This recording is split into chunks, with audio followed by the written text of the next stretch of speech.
જામનગરમાં કોલેરા અને ચાંદીપુરા વાયરસ ઝડપથી પ્રસરી રહ્યો છે ત્યારે જામનગરની સરકારી હોસ્પિટલમાં 2 બાળકોના સારવાર દરમિયાન મોત નીપજ્યા હતા અને હાલ સતત વધતા ચાંદીપુરાના કેસ આરોગ્ય વિભાગ ચિંતિત બન્યું છે ત્યારે united noble human rights committee નામની સંસ્થા દ્વારા આ રોગને લઈને કમિશનરને આવેદનપત્ર આપવામાં આવ્યું હતું તેમજ દરેક જગ્યાએ ડીડીટી તેમજ દવાનો છંટકાવ કરવાની માંગ કરી હતી। ચાંદીપુરા રોગને અટકાવવા માટે વોલેન્ટિયર્સ તરીકે સેવા આપવા સંસ્થાએ જણાવ્યું હતું। આજરોજ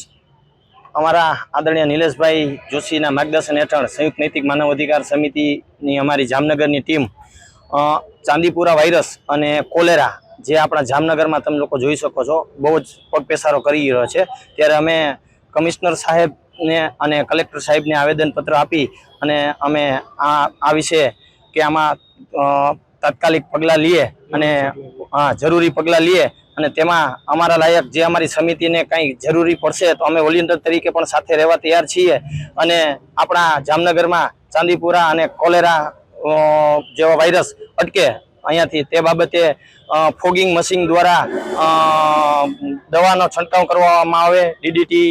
છંટકાવ કરવામાં આવે અને અમારી ટીમની જ્યાં જરૂર પડશે ત્યાં અમે પ્રશાસનની સાથે રહી અને કામ કરશું। તો પ્રશાસનને અમે આજે આવેદનપત્ર આપી અને વિનંતી કરવા આવ્યા છીએ કે જામનગરમાં આ રોગ અહીંયાથી જ અટકી જાય।